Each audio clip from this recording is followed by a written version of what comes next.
jóvenes, la verdad es que muchas gracias por estar aquí. Nos da mucho gusto recibirlos, como siempre, pues, en el auditorio.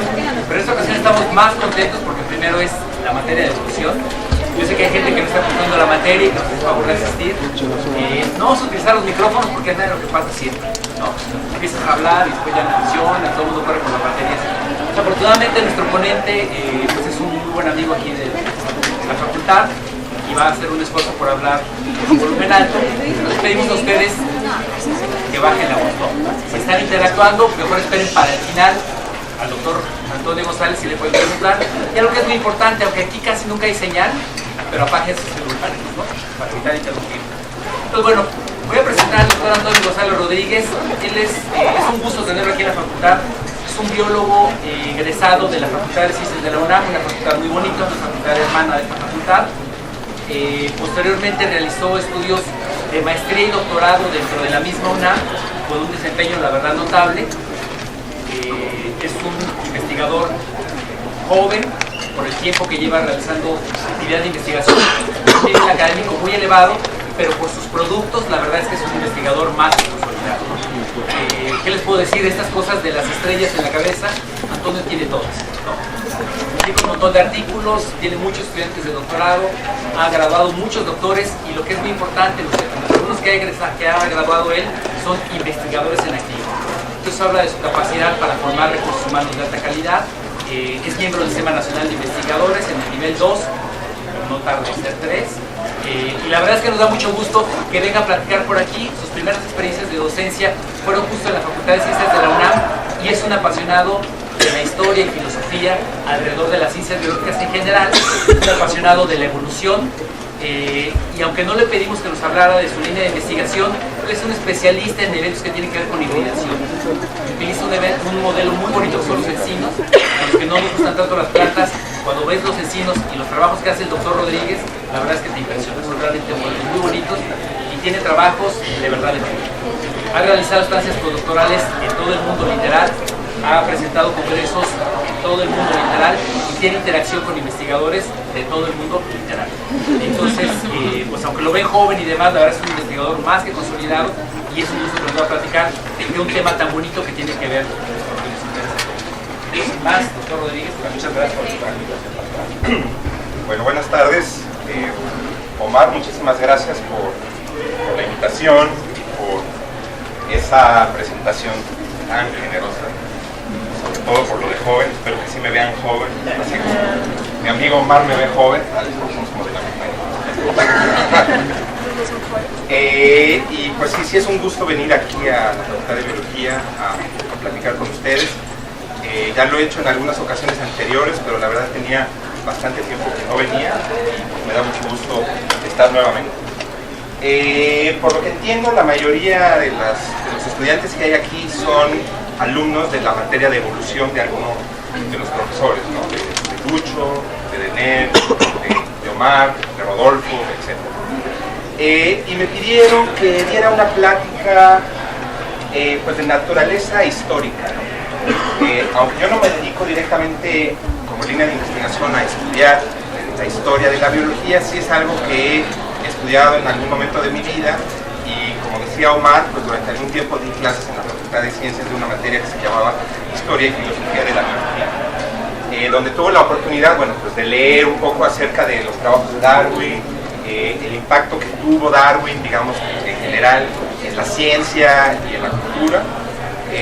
Y después, bueno, cómo ese impacto ha trascendido literalmente hasta nuestros días, ¿no? Y es de lo que voy a tratar de hablar hoy un poco, ¿no? Que hagamos una reflexión sobre la importancia que tiene la idea de evolución en nuestra cultura e inclusive en nuestra vida diaria. Eso va a ser lo que voy a tratar de dejar como mensaje final.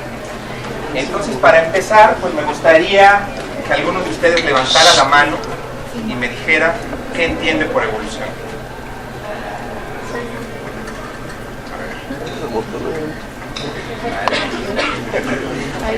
Un cambio de estado. Un cambio de estado. Ok, de acuerdo, muy bien. ¿Alguien más? ¿O todo el mundo está totalmente de acuerdo con esa definición de evolución? Para Ajá. mí evolución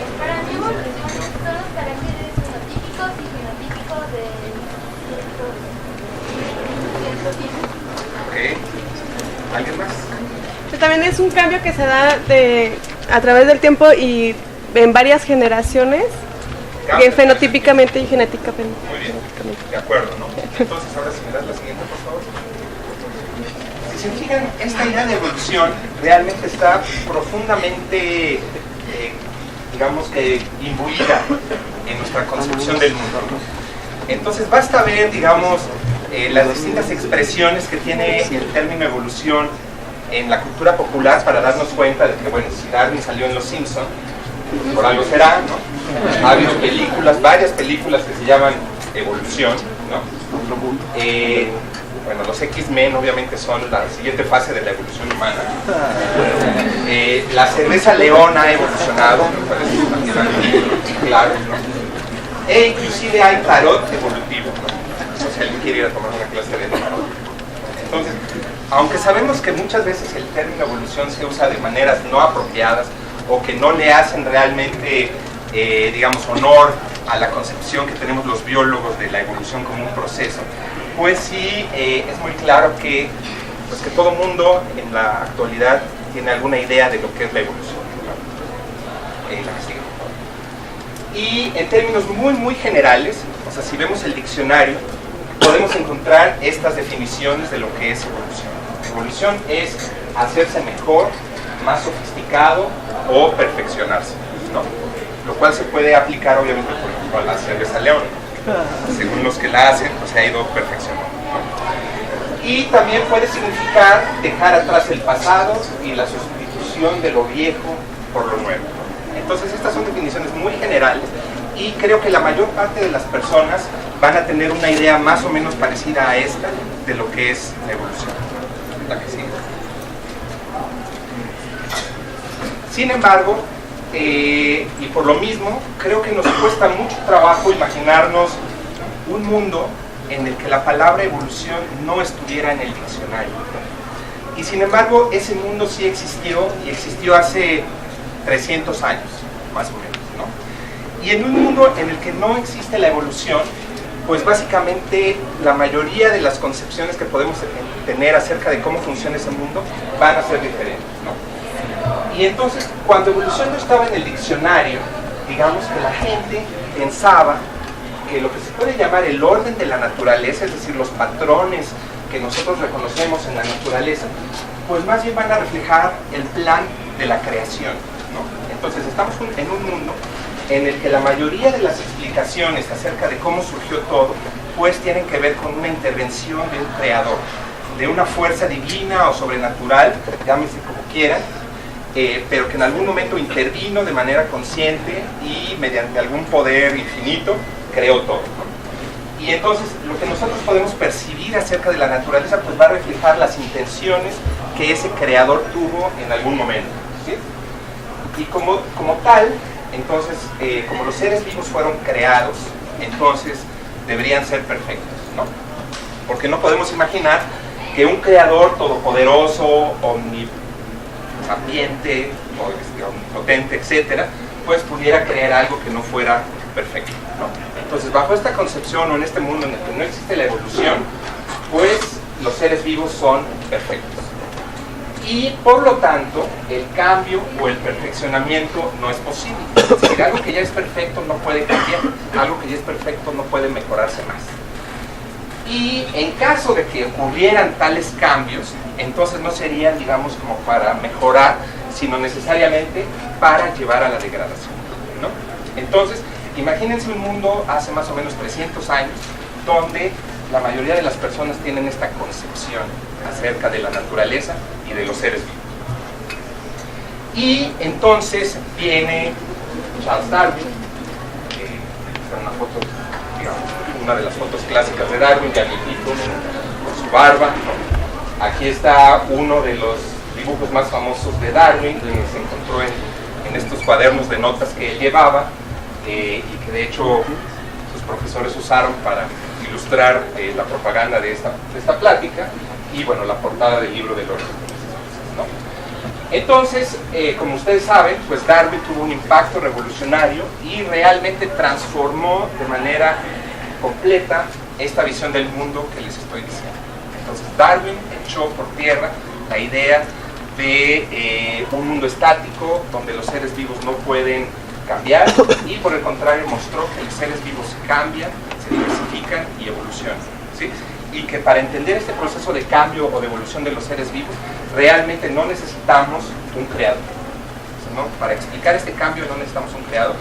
Estos cambios pueden obedecer a procesos que son enteramente naturales y que se pueden estudiar por medio de la ciencia, ¿no? Entonces, como biólogos sabemos bien que la teoría de la evolución en su forma moderna, pero que tiene su origen en los planteamientos de Darwin, pues es la gran teoría unificadora, ¿no? De la biología, y probablemente ya hayan escuchado la famosa frase del genetista ruso Orchansky, quien a mediados del siglo XX acuñó pues, la célebre sentencia esta de que en biología nada tiene sentido si no es a la luz de la evolución, ¿no? Entonces, esta frase precisamente trata de reflejar la gran importancia que tiene la teoría de la evolución dentro de la biología. Pero también esta idea de evolución es realmente uno de los pilares de toda la ciencia, no solo de la biología, y también de toda la cultura moderna, ¿no? Y entonces, pues es un poquito de lo que voy a tratar de explicar en lo que viene, ¿no? Particularmente hablar de qué impacto tuvo la teoría de Darwin en, número uno, la visión general de qué es y cómo se estructura una teoría científica, y dos, en la transformación de un pensamiento tipológico versus un pensamiento poblacional, que es muy importante en evolución y en biología, pero también en muchas otras áreas del conocimiento. ¿Sí? Entonces, fíjense cómo en la época de Darwin, acuérdense, Darwin nació en 1809, entonces a principios del siglo XIX, y digamos, en la generación anterior a Darwin había vivido uno de los científicos más importantes y más famosos de la historia, que fue Newton. Y como ustedes bien saben, Newton fue un físico que hizo grandes contribuciones a la ciencia, y que entre sus obras más notables pues está esta que se llama Los principios matemáticos de la filosofía natural. Entonces, para algunos este libro de Newton es realmente la obra científica más importante de todos los tiempos. Para otros, bueno, no es necesariamente la más importante, pero sí una de las más importantes. Y en este libro Newton se dedica a explicar las leyes del movimiento. Entonces, para todos aquellos que se acuerdan de sus clases de física, pues se acordarán que hay 3 leyes del movimiento de Newton, ¿no? Y esas leyes las explica en este libro, y que además hay una ley general de la gravitación universal que también la explica en este libro, ¿no? Y no solo eso,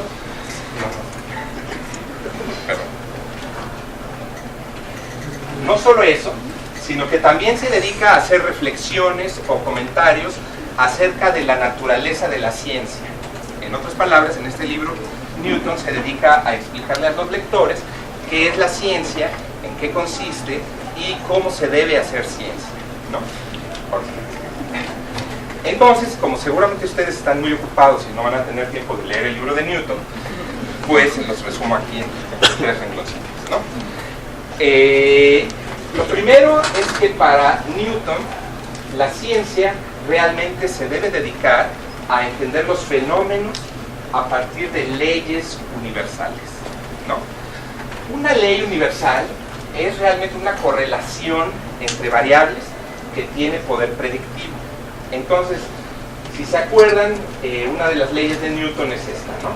Fuerza es igual a masa por aceleración. Entonces, eso quiere decir que de acuerdo a esta ecuación, pues hay una correlación entre la fuerza que un cuerpo tiene cuando se está moviendo, y eso es igual, bueno, a la masa y a la aceleración con lo que se está moviendo, ¿no? Entonces, si nosotros conocemos para cualquier cuerpo que ustedes quieran, sea una manzana, sea una pelota, sea un misil o sea un asteroide, si nosotros conocemos su masa con exactitud y conocemos su aceleración, pues vamos a conocer la magnitud de la fuerza que está actuando sobre ese cuerpo. ¿Sí, de acuerdo? Y en realidad no va a haber lugar para el error, o sea, podemos calcular fuerza con tanta exactitud como podamos conocer su masa y su aceleración, ¿no? Y otro ejemplo es la famosa ecuación de la atracción gravitatoria entre dos cuerpos, ¿no? Entonces, si se acuerdan, la fuerza con la que dos cuerpos se atraen, pues es directamente proporcional a la masa de los cuerpos e inversamente proporcional al radio de la distancia física, ¿no? Entonces, entre más grandes sean los cuerpos, se van a atraer con mayor fuerza, y entre más cerca estén también se van a atraer con mayor fuerza, y entre más lejos estén se van a atraer con menor fuerza, ¿no? Entonces, con estas ecuaciones nosotros podemos calcular con gran exactitud, digamos, las variables que son de interés, y no va a haber lugar alguno para el error, y además estas leyes van a ser universales, se pueden aplicar a cualquier cuerpo y en cualquier lugar del universo, básicamente, ¿no? Entonces, obviamente, pues esto fue algo muy impresionante, ¿no? Es decir, el logro de Newton pues es realmente algo trascendental, ¿no?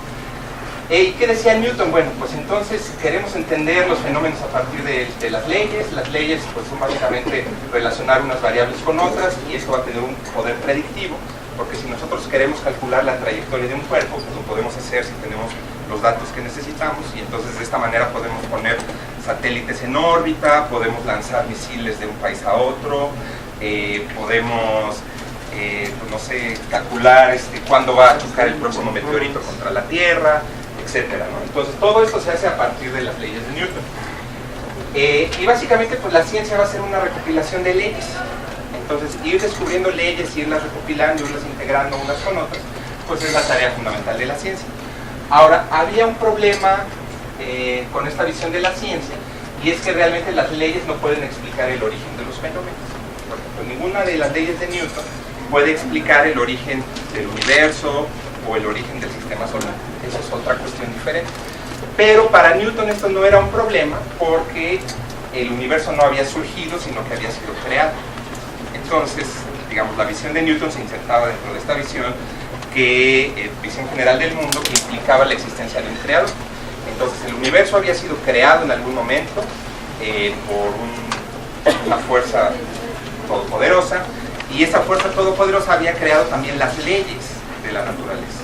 O sea, en otras palabras, Dios había creado el universo, y no solo el universo, sino las leyes que rigen el universo. Y entonces encontrar esas leyes y entenderlas, pues era realmente como poder entrar a la mente de Dios.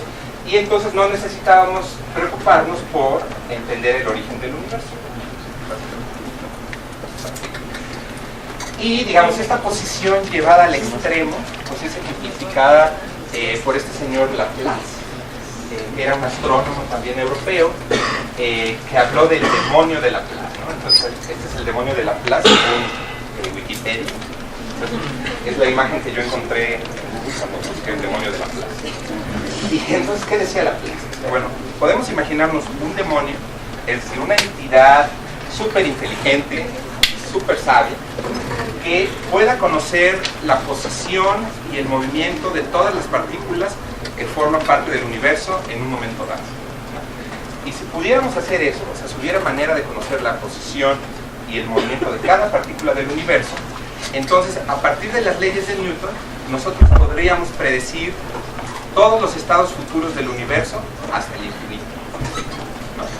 ¿Por qué? Porque conocemos qué está haciendo cada partícula, cómo se está moviendo, aplicamos las leyes de Newton, y entonces podemos predecir qué va a pasar con todo el universo dentro de 100 años, dentro de 1000, dentro de 10.000, incluso dentro de 100 millones de años, ¿no? Y en otras palabras, pues Laplace era un determinista al extremo. En otras palabras, pues Dios echó a andar el universo, y al echar a andar el universo junto con sus leyes, pues ya estaba, digamos, su destino ya prefijado por toda la eternidad, digamos, ¿no? Y igual hacia el pasado, ¿no? Si podemos conocer en el momento presente esos estados y movimiento de las partículas, también podemos reconstruir, digamos, en cualquier momento del pasado y en cualquier momento del futuro los estados del universo, ¿no? ¿Sí? Y entonces, más o menos así estaba la cosa cuando viene Darwin. Y entonces, ¿qué estudió Darwin? Pues lo que llamaban en esa época el misterio de los misterios. Y ese misterio de los misterios implicaba entender o saber por qué en el planeta Tierra hay tantas especies. Y él, digamos, tuvo el atrevimiento de ponerse a reflexionar acerca de cómo se originan las especies. Es decir, él habló acerca del origen de las cosas. O sea, él rechazó esta visión en la que las especies habían sido creadas de manera independiente, y vamos a entender cómo han surgido y originado las especies de manera natural. Y otra cosa también que él estudió es por qué existen las adaptaciones. Entonces las adaptaciones son todas estas, digamos, estructuras o características que tienen los organismos vivos que les permiten sobrevivir y reproducirse en un medio ambiente dado, ¿no? Entonces la que sigue. Darwin en su libro, que es un libro muy gordo, no sé si lo han visto. ¿Sí lo han visto? ¿Lo han leído? A ver, ¿quién ya leyó El origen de las especies?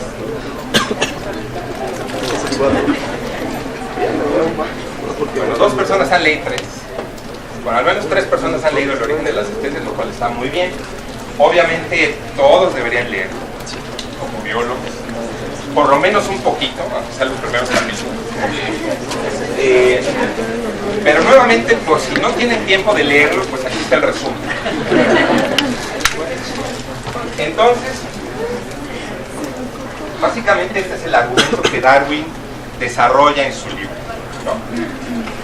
Entonces Darwin dice que si se reúnen unas condiciones, que él demuestra que sí se reúnen, o sea que realmente esas condiciones se reúnen, y si pasan una serie de cosas, bueno, va a haber evolución. Pero ¿cuáles son esas condiciones?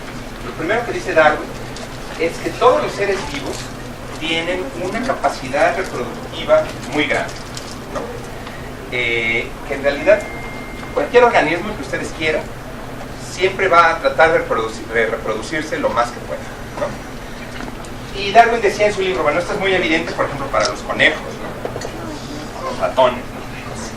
Un conejo puede tener varias camadas por año, y en cada camada, pues cada coneja va a tener muchas crías, más de 10 crías probablemente, y si cada conejito de esos que nacen crece en un año o en 2 años y a su vez se puede reproducir, pues imagínense la velocidad con la que va a aumentar la población de conejos, ¿no? Y esto es algo que fue muy evidente, por ejemplo, con la invasión de conejos que hubo en Australia en algún momento. No sé si ustedes han escuchado esta historia, ¿no? Si alguien llevó unos conejos a Australia donde no había conejos, y no había depredadores y no había competidores, y entonces explotó la población de conejos, y en algunos años todo estaba lleno de conejos. Y eso, bueno, es para el caso de los conejos, pero Darwin decía, inclusive si pensamos en organismos que no son conejos, como por ejemplo elefantes, que son muy grandotes y que además tienen procesos reproductivos que son mucho más lentos. Normalmente un elefante, bueno, una elefanta tarda 2 años en gestar a la cría, y normalmente solo tiene una cría. Es decir, es muy raro que haya elefantitos gemelos. Pero aún así, se puede demostrar que si todos los elefantes que nacen sobreviven, pues rápidamente en unos años el mundo estaría tapizado de elefantes, ¿no? Y así daba ejemplo tras ejemplo, ¿no? Para que la gente realmente le creyera. Entonces decía, los árboles, ¿no? Un encino, por ejemplo, un roble. Uno de esos grandes robles de muchos cientos de años de edad, ¿cuántas semillas puede generar cada año? ¿No? Pues cientos o miles de semillas. ¿Y qué va a pasar si cada una de esas semillas realmente logra germinar y crecer hasta convertirse en un árbol adulto? Y a su vez cada uno de esos árboles adultos va a generar un número igual de descendientes, y pues el crecimiento va a ser realmente de manera exponencial, ¿no? Entonces Darwin demuestra que todos los organismos tienen una tendencia al aumento geométrico en sus poblaciones, en sus tamaños poblacionales, ¿no? Entonces, eso es un hecho, y la pregunta es, ¿por qué no estamos llenos de conejos, o llenos de elefantes, o llenos de encinos, ¿no? Pues porque realmente no todos pueden sobrevivir, es decir, no todos los organismos que nacen pueden sobrevivir. Y esto se debe a que hay una limitación de recursos. Los recursos no alcanzan para todos, y muchos van a morir. Y entonces nuevamente vienen los ejemplos, y bueno, realmente de todos los miles de semillas que produce un roble cada año, ¿cuántas logran sobrevivir? Probablemente una. Entonces estamos hablando de que más del 99% de las semillas se mueren, y solamente menos del 1% logra sobrevivir, ¿no? Entonces, obviamente hay factores que limitan esta tendencia a ese crecimiento exponencial en todas las especies, ¿no? Entonces, si integramos estas dos cosas, debemos concluir que existe algo que en esa época Darwin llamó lucha por la existencia. Esto de lucha por la existencia, pues no quiere decir que los organismos se estén matando a golpes unos a otros, o que se estén arrebatando la comida. Pero sí quiere decir que hay procesos de competencia entre los individuos de la misma especie e incluso entre individuos de otras especies, y que en esa lucha por la existencia, pues realmente no todos logran sobrevivir. Hay ciertos organismos que salen airosos de esta lucha y sobreviven, y otros que no logran sobrevivir y pues, pasan a la historia, ¿no? Entonces tenemos estos dos elementos, más la lucha por la existencia, y algo muy importante en Darwin, uno de los aspectos más interesantes y revolucionarios de esta teoría, fue esto de la incorporación de la variación al azar. Entonces Darwin decía, dentro de una población hay muchos individuos, todos se quieren reproducir, pero no todos pueden sobrevivir. Hay lucha por la existencia, pero un aspecto muy importante es que los organismos, cada individuo es diferente. No hay dos organismos que sean, o dos individuos que sean exactamente iguales entre sí, ¿no? Siempre hay ligeras diferencias en cualquier rasgo que ustedes quieran ver en una población, ¿no? Entonces los organismos van a diferir en tamaño, van a diferir en peso, van a diferir en color, van a diferir en fuerza, van a diferir en velocidad, van a diferir en su capacidad metabólica para resistir el frío, van a diferir en su capacidad para digerir el azúcar. O sea, cualquier rasgo que ustedes quieran ver, va a haber diferencias dentro de las poblaciones, ¿sí? Y entonces decía, ok, tenemos esto, la lucha por la existencia, más la variación. Entonces eso nos va a dar como resultado una supervivencia y reproducción diferencial. Es decir, de todos esos individuos que existen en la población, algunos van a tener una mayor capacidad de sobrevivir y de reproducirse, pero eso se va a deber a sus características, ¿sí? Entonces, bajo ciertas circunstancias, a lo mejor los organismos capaces de tener una mejor digestión del azúcar van a ser favorecidos. ¿Por qué? Porque pues, en ese medio a lo mejor hay mucha azúcar para comer, ¿no? O los organismos que sean más eficientes para escapar de los depredadores son los que van a sobrevivir, o aquellos organismos que sean más grandes o más chiquitos. Es decir, dependiendo del contexto, puede haber diferencias en, digamos, en los efectos del medio sobre la variación, pero el resultado general va a ser una sobrevivencia y reproducción diferencial que Darwin llamó selección natural, ¿sí? Entonces, este es, digamos, la idea central de Darwin, que en la naturaleza ocurre un proceso de selección que continuamente está favoreciendo a algunos individuos con respecto a otros, ¿sí? Y para explicar el concepto de selección natural, pues Darwin hizo una analogía muy importante con la selección artificial, también para que entendieran. Por ejemplo, ¿qué hace un criador de perros? ¿O qué hace un criador de caballos? ¿O qué hace un criador de patos? ¿Alguien sabe? ¿Qué hace? Selecciona a aquellos individuos que tienen los rasgos que el criador quiere. Entonces, a lo mejor yo quiero tener una raza de perro que sea muy chiquita, como un chihuahua. Entonces, ¿cuáles individuos voy a seleccionar? O quiero tener una raza de perros que sea, al contrario, muy grande y muy fuerte. ¿Cuáles voy a seleccionar? Entonces, Darwin decía, así como la selección artificial tiene ese efecto, pues la selección natural ocurre siempre en la naturaleza, día y noche, durante periodos larguísimos de tiempo, y el resultado pues es la diversidad de organismos y de adaptaciones que observamos hoy en día, ¿no? Y finalmente, el último componente muy importante de la teoría de Darwin es que esas características de las que estamos hablando, como la capacidad de digerir el azúcar, la rapidez, la fuerza, etc., tienen que ser heredables. En otras palabras, que tiene que existir una tendencia de que los descendientes se parezcan a los progenitores. Entonces, si ustedes son un criador de perros, ¿no? Y quieren tener una raza chiquita, y seleccionan a los individuos chiquitos, ¿no? Y los reproducen, pero cada generación los individuos chiquitos tienen otra vez hijos promedio, ¿va a haber alguna manera de obtener al final del proceso los perros chiquitos? O sea, si el rasgo no es heredable, es decir, yo selecciono, imagínense que tengo una población, ¿no? Dentro de esa población yo elijo, ok, voy a seleccionar aquellos más pequeños de la población para reproducirlos preferentemente, ¿de acuerdo? Esperando que los hijos de esos individuos chiquitos también sean chiquitos.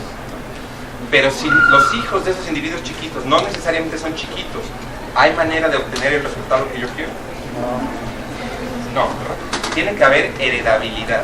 En otras palabras, los rasgos tienen que poderse transmitir de generación en generación. ¿Sí les queda claro? Entonces, si se cumplen todas estas condiciones, si efectivamente hay esta tendencia al aumento geométrico, los recursos son limitados, entonces por lo tanto hay lucha por la existencia, lo cual sumado a esta variación al azar nos da entonces esta selección natural que además se combina con esta heredabilidad de las características, entonces necesariamente va a ocurrir la evolución. Tiene que ocurrir, ¿no? Entonces, si se fijan, Darwin armó su argumento de manera tal que pareciera una ley de la naturaleza el proceso de la evolución. ¿Sí? Entonces, ¿se acuerdan que estábamos hablando de Darwin hace un momentito, perdón, de Newton hace un momentito? A ver si quiero regresar. Entonces, acuérdense de Newton. Entonces, tenemos las leyes de Newton, ¿no? Y entonces las leyes de Newton, pues básicamente relacionan variables y permiten hacer predicciones. Y Darwin, pues también hizo su argumentación tratando lo más posible de que el hecho de que exista la evolución fuera como una ley de la naturaleza, ¿no? Pero ahorita vamos a ver por qué realmente pues no es así. Y eso tiene que ver sobre todo con las críticas que se le hicieron a Darwin por parte de científicos contemporáneos, ¿no? Entonces aquí tenemos a Darwin con su barba y todo, y aquí tenemos a John Herschel, que era un científico, un astrónomo muy importante de la época de Darwin, y de hecho era amigo de Darwin, pero que le hizo unas críticas muy fuertes a su teoría. Y una de las cosas que dijo John Herschel acerca de la teoría de Darwin era que era la ley, bueno, the law of Higgins, ¿no? Y ustedes preguntarán, ¿qué demonios es eso? Bueno, básicamente se puede traducir así. Herschel dijo que, digamos, la idea de Darwin de selección natural era como la ley del desmadre y la confusión, básicamente. Y esta es una frase que dijo Herschel acerca de la idea de Darwin. Entonces dijo: el principio de la variación arbitraria y casual y la selección natural como una teoría adecuada del pasado y del presente mundo orgánico es tan inaceptable como el método de componer libros de los lupatanos es una explicación satisfactoria de las obras de Shakespeare y de los principios, ¿no? Y aquí, cuando menciona los principios, se está refiriendo precisamente a la obra de Newton, a los principios matemáticos de la filosofía natural. Y seguramente ustedes estarán preguntando cuál es el método de componer libros de los lupatanos. ¿Alguien sabe? ¿Alguien sabe quiénes eran los lupatanos? ¿Nadie? ¿Alguien leyó Los viajes de Gulliver? ¿Ya se acordaron? ¿No? Entonces, ¿se acuerdan que Gulliver en sus viajes visitó distintos países? Entonces, ¿se acuerdan de Gulliver en el país de los enanos? Gulliver en el país de los gigantes, y también hay un Gulliver en el país de los lupatanos, que no es tan famoso. Y estos lupatanos vivían en una isla que estaba en el cielo. De hecho, también se han hecho películas como La montaña en el cielo. Entonces, dentro de este libro, bueno, dentro de este viaje de Gulliver, se narra cómo los lupatanos lo que hacían para escribir libros es que recortaban letras al azar y luego las pegaban, ¿no? Y entonces básicamente lo que hacían eran pues como secuencias aleatorias o arbitrarias de letras que obviamente no tenían ningún sentido, ¿están de acuerdo? ¿Sí? Y entonces lo que dice Herschel es que la propuesta de Darwin de que esta variación al azar es el origen del orden y la perfección de los seres vivos es como decir que las obras de Shakespeare van a venir de pegar letras al azar. ¿Sí les queda claro? Sí. Entonces era una crítica acerca de esta idea central de Darwin de que en cualquier población de organismos hay variación al azar y que esa es la fuente principal de la evolución. ¿De acuerdo?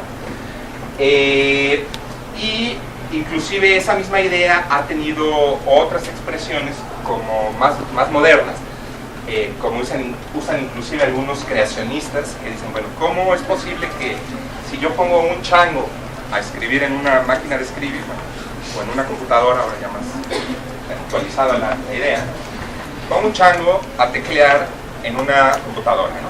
El chango obviamente no sabe escribir y lo único que va a hacer es pues apretar teclas aleatoriamente, ¿no? Entonces uno puede dejar el chango tecleando en la computadora durante toda la historia del tiempo y de ahí nunca va a salir un libro.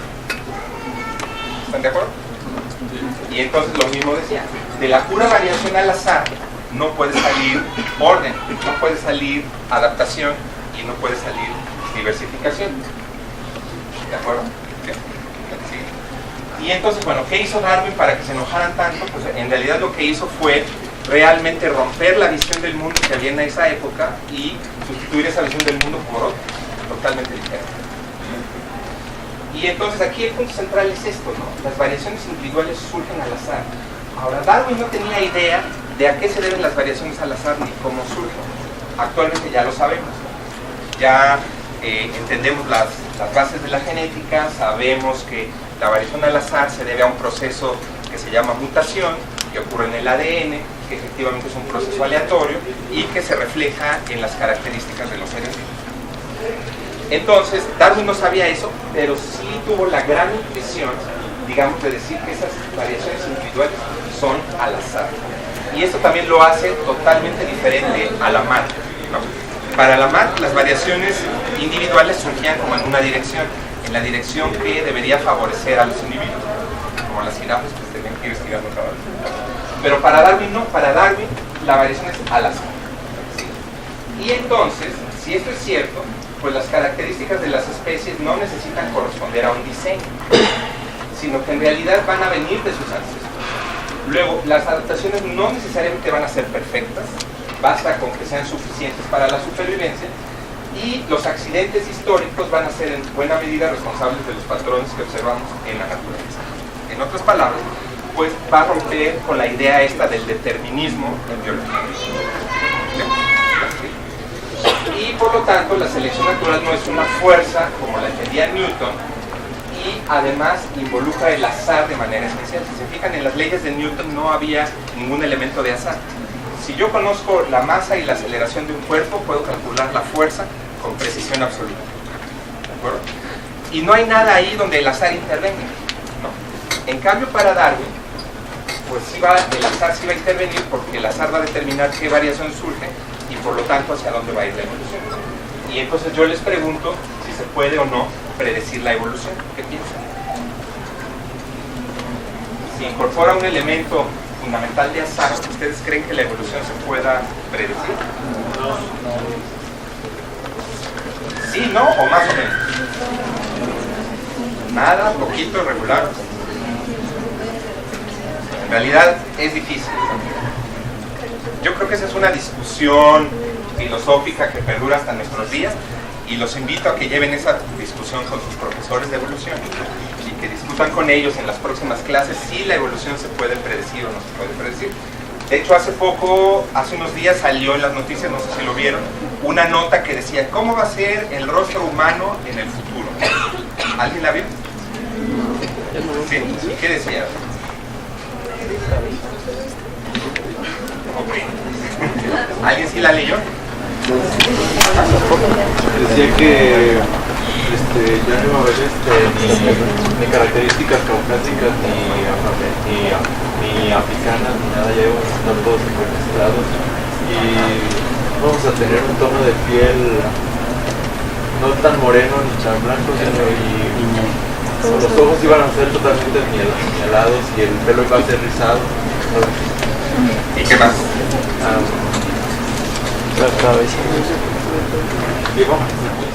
Digo, esto está bien, ¿no? Pero también decía, por ejemplo, que los rasgos faciales de los humanos muestran una tendencia hacia algo que se llama neotenia. ¿Alguien sabe lo que es la neotenia?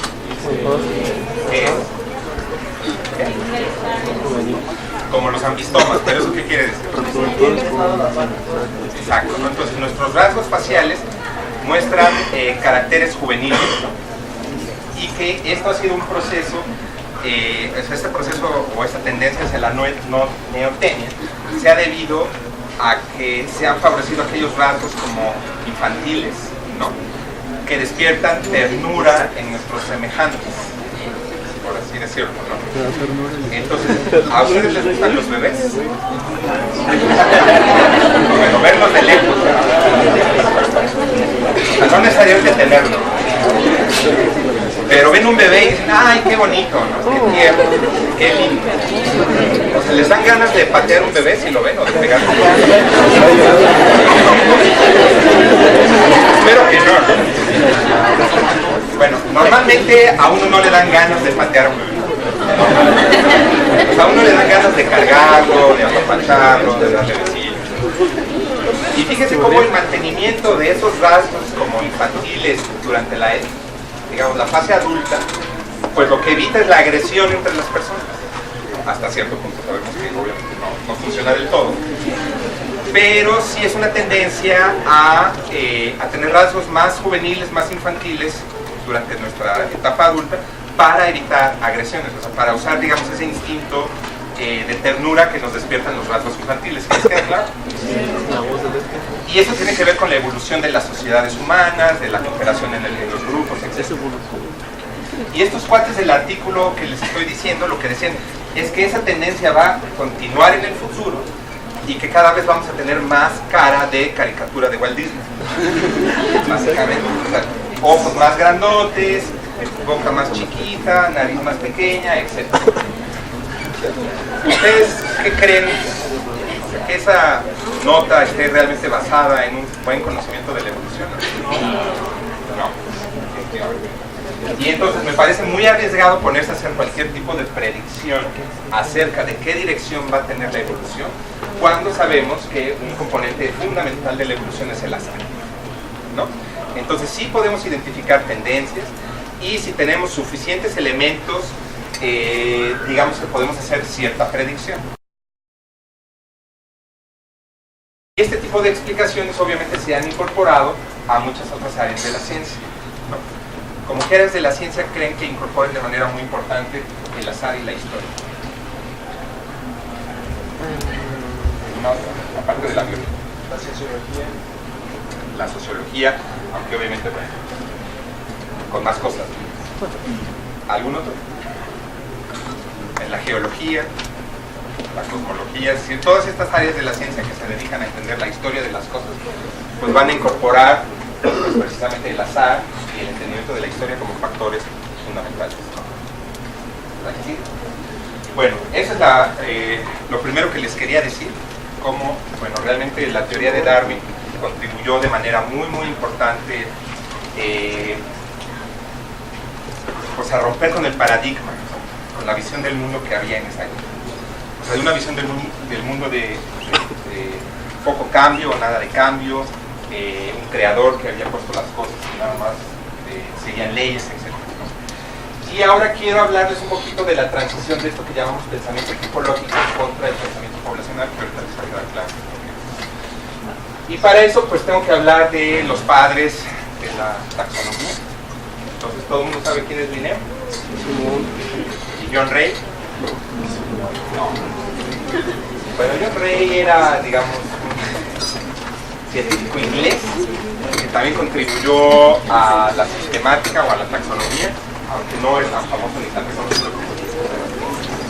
Entonces, la que sigue. Digamos que Carlos Linneo y John Ray usaban algo que se llama el concepto tipológico de especie. ¿En qué consistía? ¿Sí?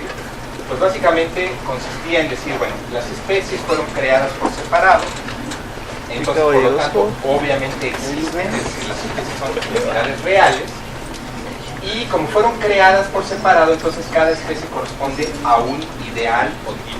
Es decir, Dios tenía en su mente a la jirafa perfecta, hizo la creación y entonces aparecieron las jirafas y cada individuo de jirafa pues no es más que una encarnación, digamos, de ese idealotipo, pero no es perfecto. El idealotipo es perfecto, pero las jirafas reales se parecen a ese idealotipo, pero no son perfectos.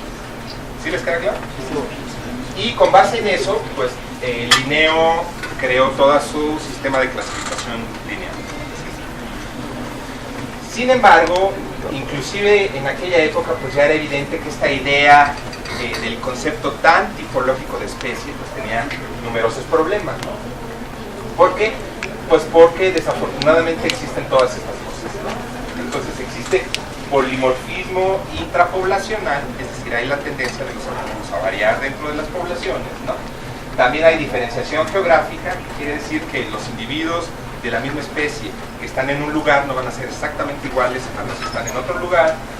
También hay variación ontogenética, que quiere decir que los organismos conforme van creciendo van cambiando, ¿no? También hay dimorfismo sexual, es decir, que las hembras y los machos de la misma especie no se parecen. Y finalmente los casos más extremos son estos de alternancia de generaciones, ¿no? Donde los organismos tienen ciclos de vida complejos y una generación son de una manera y la siguiente generación son algo totalmente diferente, ¿no? Entonces, el concepto tipológico de especie llevado al extremo, a lo que llevaba era a que, por ejemplo, organismos que ahora sabemos que son de la misma especie pero que tienen alternancia de generaciones, fueran clasificados como especies totalmente diferentes. ¿Sí? O sea, una fase del ciclo tenía un nombre y otra fase del ciclo tenía otro nombre completamente diferente, ¿no? O inclusive que las hembras y los machos de la misma especie tuvieran nombres científicos diferentes, ¿no? Entonces, obviamente esto metía a los naturalistas en un embrollo, y la que sigue, y personajes como Buffon, que también fue otro, digamos, naturalista muy importante francés del siglo XVIII, pues digo, o sea, lo llevó a proponer, digamos, criterios adicionales para reconocer a las especies, ¿no? Bueno, ok, sí vamos a pensar que las especies responden a un tipo, pero como, digamos, esta definición no es tan perfecta, pues sería bueno tener otros criterios. ¿Y qué es lo que digo? Otra cualidad por la que se reconocen fácilmente y se diferencian entre sí las especies zoológicas consiste en que se pueden considerar animales de una misma especie los que engendran y crían por apareamiento seres semejantes a su especie, y de especies totalmente distintas los que por estos mismos medios no engendran nada al unirse. En otras palabras, él ya está por primera vez proponiendo algo parecido a lo que hoy conocemos como el concepto biológico de especie. ¿Sí les queda claro? La que sigue. Sin embargo, a Darwin en realidad no le importaba mucho la definición de especie, lo cual es algo que llama mucho la atención porque su libro se llamó El origen de las especies. Y sin embargo, en ese libro, El origen de las especies, Darwin nunca da una definición de especie. Pero lo que sí dice es que no le importa. Básicamente dice, esto es una cita, no discutiré las diferentes definiciones que se le han dado al término especie. Ninguna definición ha satisfecho aún a todos los naturalistas. Sin embargo, cada naturalista sabe vagamente lo que quiere decir cuando habla de especies. Okay. No nos interesa en realidad lo que son las especies. ¿Y por qué a Darwin no le interesaba lo que son las especies? Pues básicamente porque él hacía énfasis en algo que hoy llamamos el pensamiento poblacional. Y este pensamiento poblacional consiste en darle énfasis a la variación y no, digamos, al promedio. En otras palabras, para Darwin no existía dentro de ninguna especie un tipo ideal al que los individuos deberían parecerse. Lo que existían eran individuos que todos eran más o menos parecidos. ¿Por qué? Porque todos comparten un ancestro común, pero que en realidad todos también tienen a su vez diferencias. Y lo importante son las diferencias, básicamente, porque son la materia prima para la selección natural y para la evolución, ¿sí? Y entonces lo que Darwin decía, pues es que en las poblaciones muchas veces existe un continuo de variación entre una forma biológica y otra. En otras palabras, no podemos distinguir dónde acaba una especie y empieza otra especie. Es algo más bien continuo, ¿sí? Y esta dificultad muy importante de distinguir objetivamente entre especies y entre variedades, pues es una prueba de estos procesos evolutivos lentos y graduales que Darwin defendía. Lenta es gradual, y pues lo que sucede es que las variedades que existen al interior de una especie, pues lentamente se van convirtiendo en especies diferenciadas, pero nunca podemos distinguir hasta dónde ya se llaman variedades y después ya cuando se llaman especies, ¿no? Y entonces, por lo tanto, las especies son únicamente grupos arbitrariamente delimitados de individuos similares, ¿no?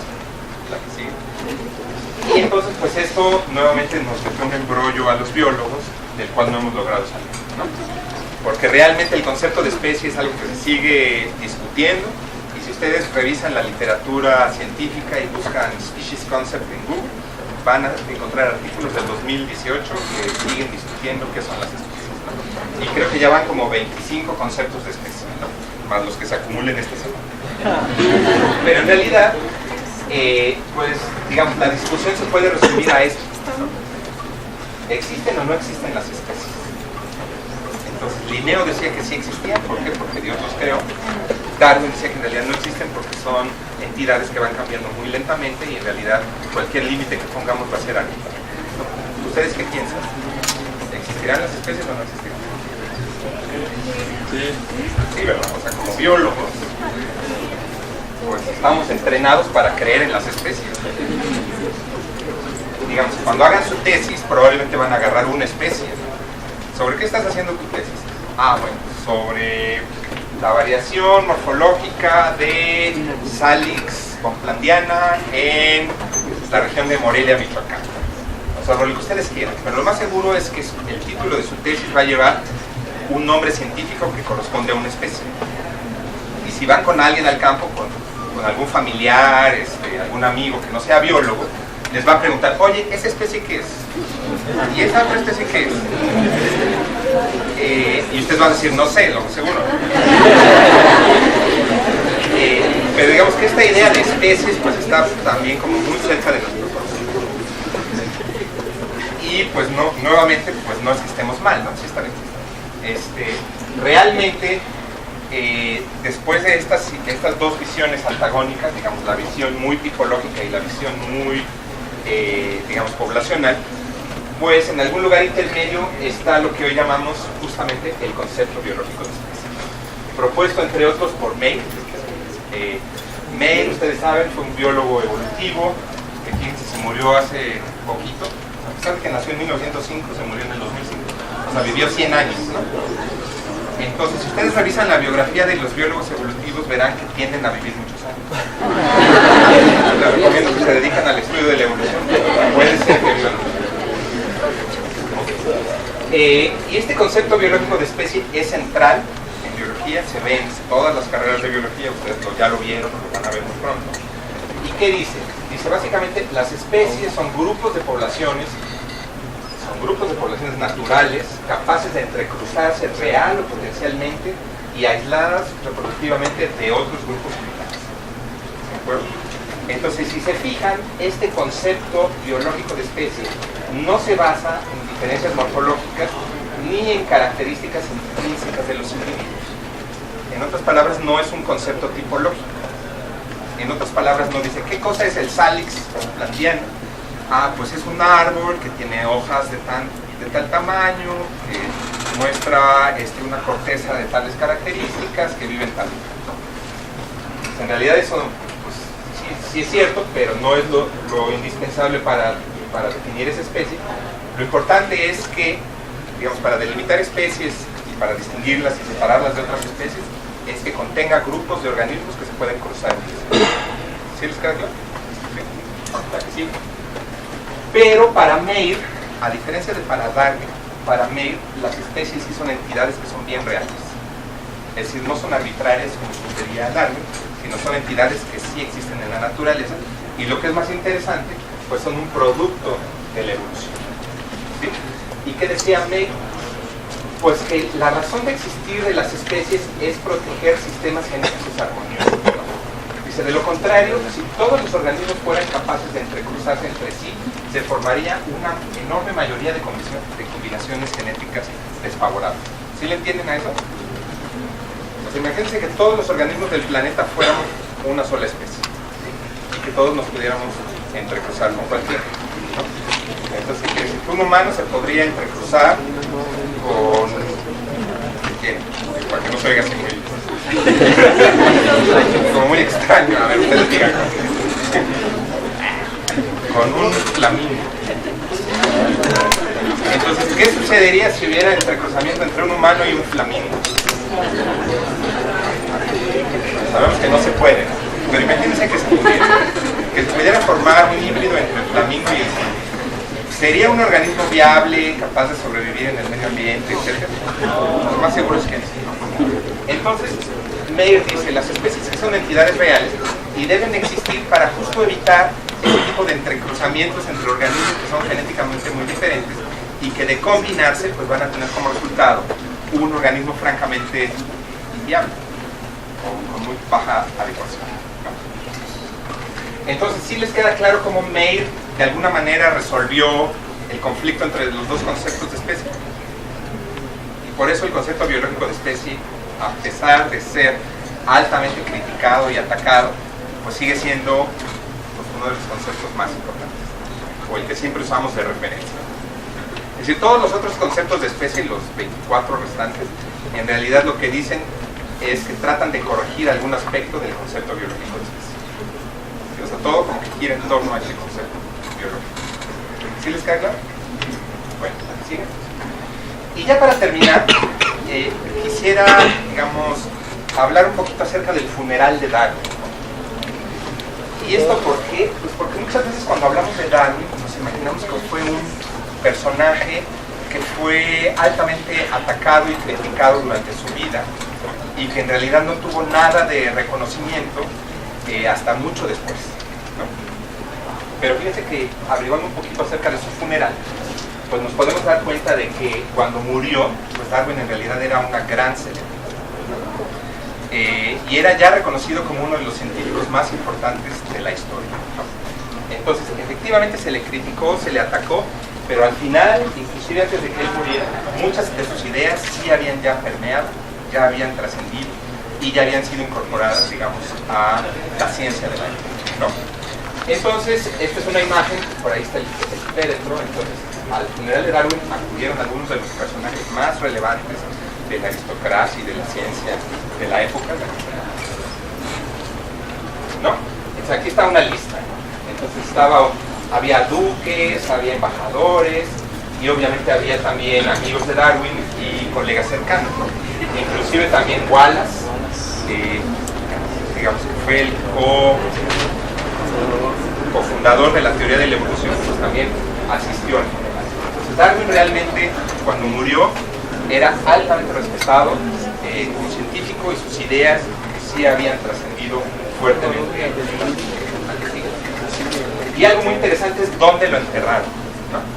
Entonces a Darwin lo enterraron en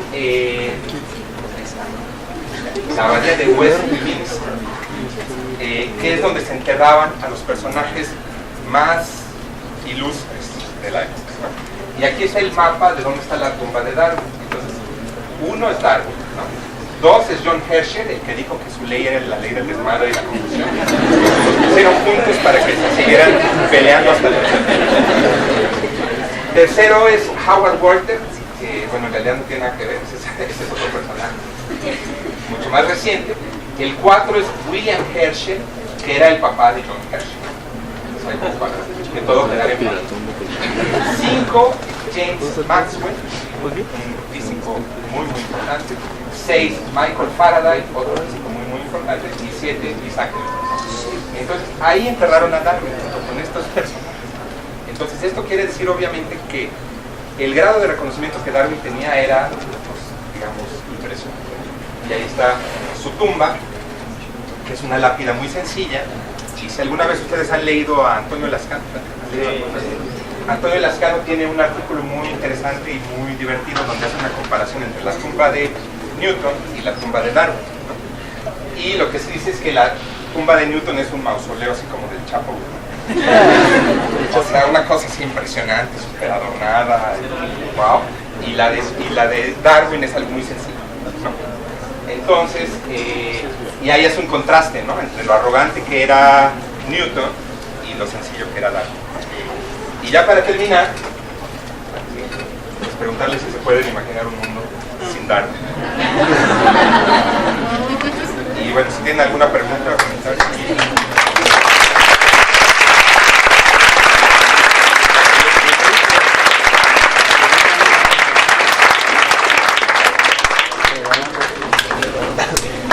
Bueno, pues vamos a ver si hay preguntas, comentarios o críticas para el doctor Rodríguez. un excelente momento para preguntar lo que sea, ¿eh? Si sabe tanto, pues le preguntas lo que se te ocurra y está bien interesante. Yo quiero que vaya preguntando. Sí, hasta cosas que de repente creemos que son posibles o imposibles. Es una buena oportunidad. Entonces, adelante, por favor.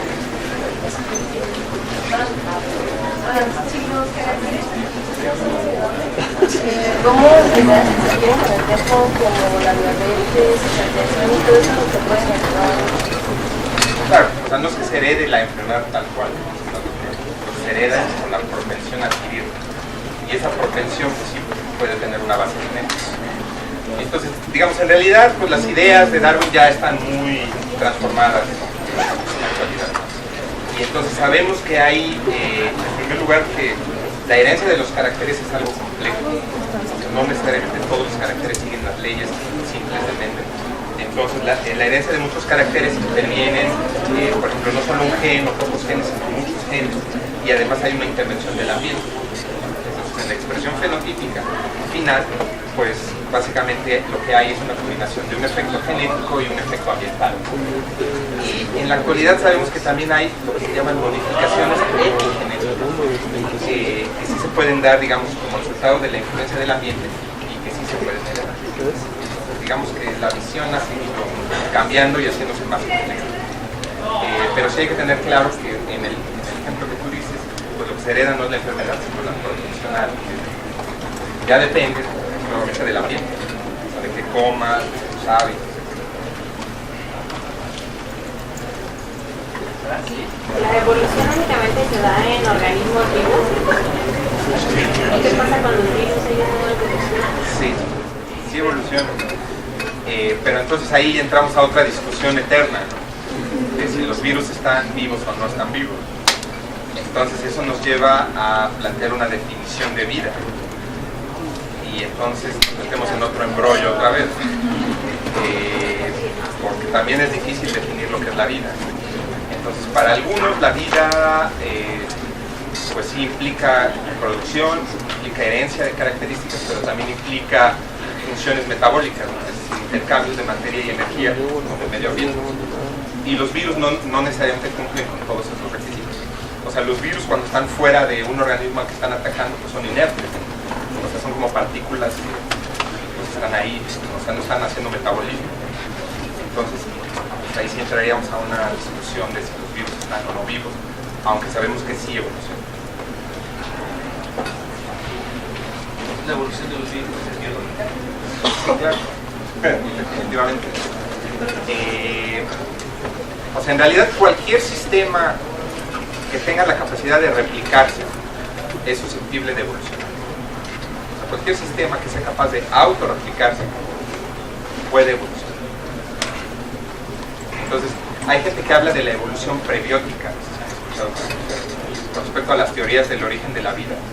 Hay quien habla de que antes de que hubiera la vida tal y como la entendemos, pues hubo pues, todo un proceso evolutivo previo, que incluso implicó algo que algunos llaman el mundo de RNA, donde básicamente lo que habían eran moléculas de RNA que andaban por ahí nadando en una sopa, que esas moléculas de RNA tenían la capacidad de replicarse y que incluso se comían unas a otras, se catalizaban reacciones que podían incluso cortar otras moléculas de RNA para usar los componentes de esas otras moléculas e incorporarlos a ellas mismas, etc. O sea, todo un ecosistema de RNA. Y entonces, bueno, eso no reunía todas las propiedades de la vida, tal como la podemos definir, pero sí tenía esta propiedad mínima de ser un sistema de entidades replicantes. ¿Sí?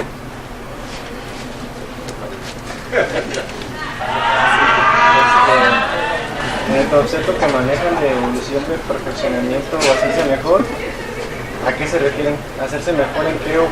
Sí, claro, pues ese no es digamos, no es la manera en la que debemos entender la evolución en biología. Es decir, yo puse esa definición porque es la definición que la mayor parte de la gente de la calle, el ciudadano común, va a tener en su cabeza. O sea que, si tú haces una encuesta en cualquier lado, en el mercado de Independencia, exactamente, pueden hacer una encuesta ahí y preguntarle a la gente qué es evolución o qué es evolucionar. Y entonces, mucha gente va a tener de alguna manera esa idea de que evolucionar es perfeccionarse o cambiar para hacerse mejor. Entonces no es la definición que yo quiero que ustedes se queden.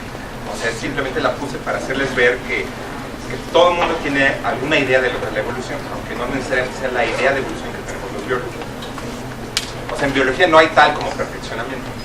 Eso bórrenlo de sus cabezas. ¿Quieren que ya existan especies que se estén adaptando a nosotros, a los propios? Bueno, sí, o sea, ese es todo un campo súper interesante de investigación.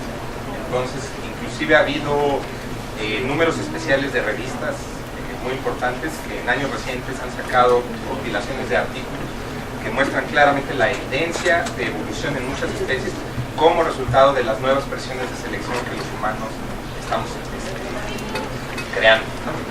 Entonces, o sea, muchos organismos, por ejemplo, que se están adaptando a vivir adentro de ciudades, pues ya están mostrando variación o diferencias con respecto a individuos de la misma especie o que tienen un ancestro común pero que no viven en la ciudad. Pero las aves es un ejemplo bien padre, ¿no? Porque se ha demostrado que el canto de las aves está ya variando entre los organismos que están en una ciudad y los que no están en una ciudad, y que en realidad se están adaptando para escucharse a pesar del ruido que hay en la ciudad. Y eso es solo un ejemplo, pues hay muchos casos. Yo tengo una pregunta.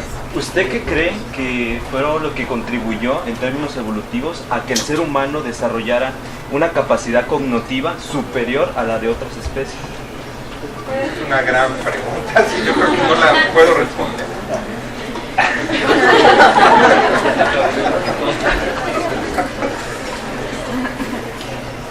Bueno, tuvo que ser una combinación de cosas, ¿no? Entonces, evidentemente tuvo que haber una presión de selección, pero también tuvo que haber, pues, digamos, material, o sea, materia prima previa.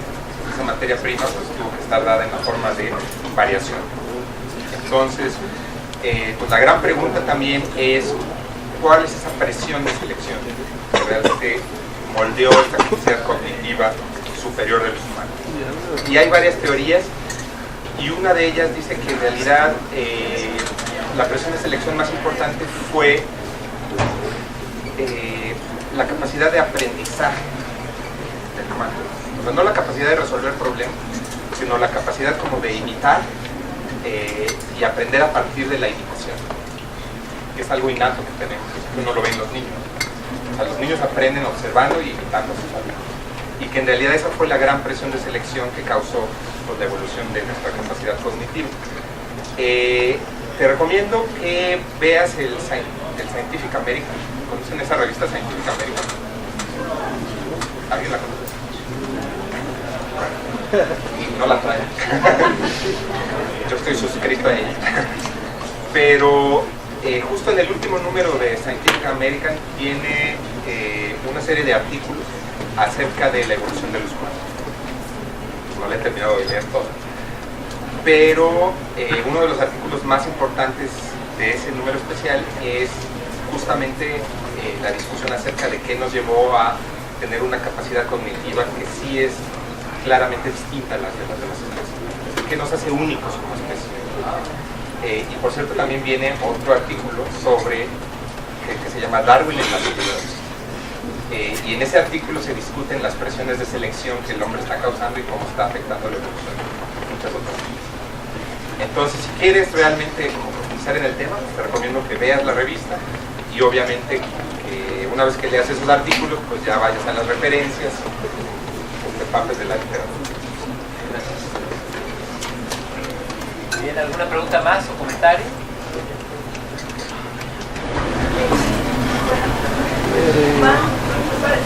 Pero desde tu punto de vista, ¿crees que nosotros podamos llevar la estrategia de evolución?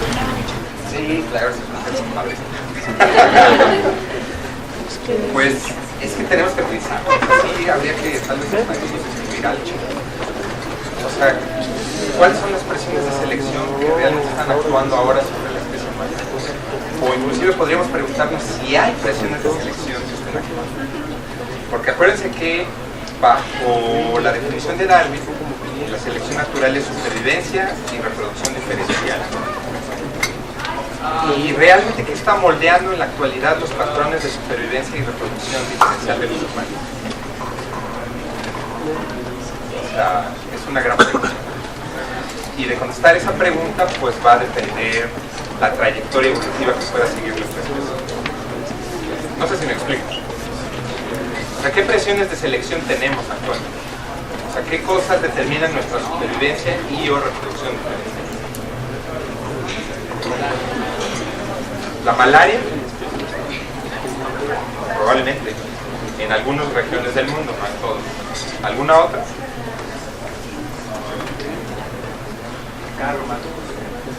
El carro más lujoso, por ejemplo, ¿ustedes creen que el carro más lujoso determine nuestro éxito reproductivo?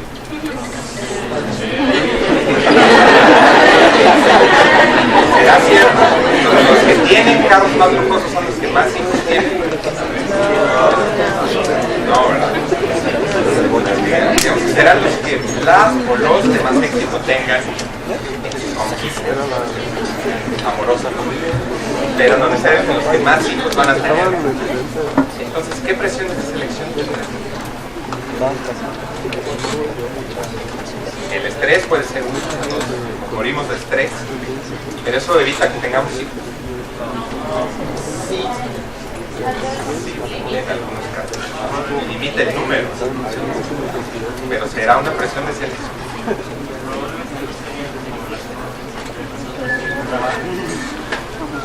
¿Será?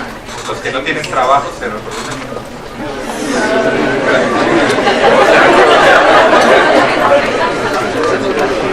No, si lo piensan, es un tema muy interesante. Y yo creo que nadie se ha atrevido realmente a pensar en el tema por miedo a caer en lo políticamente incorrecto. Porque obviamente cualquier cosa que uno diga en ese aspecto pues va a sufrir terribles críticas por parte de muchas personas. Entonces sería entrar en un terreno pues muy escabroso, porque nos llevaría a hablar de cosas que no se consideran correctas. Pero realmente es una pregunta muy compleja.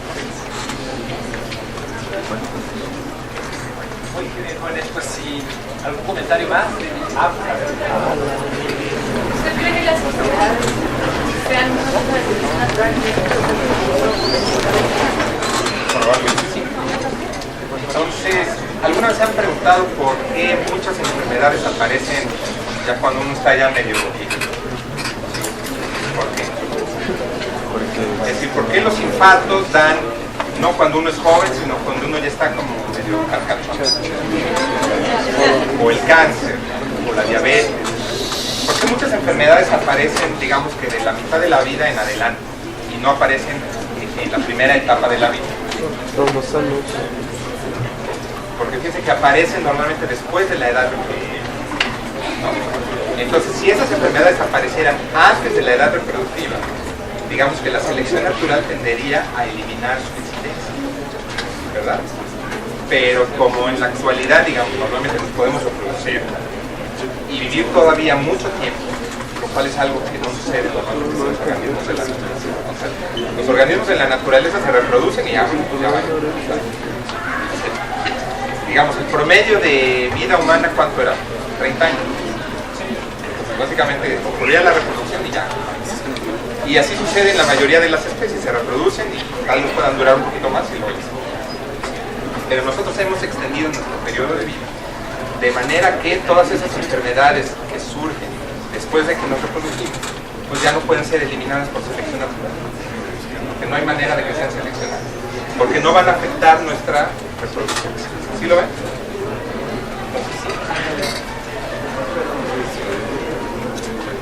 Muy bien, pues comentarios, muchas gracias por habernos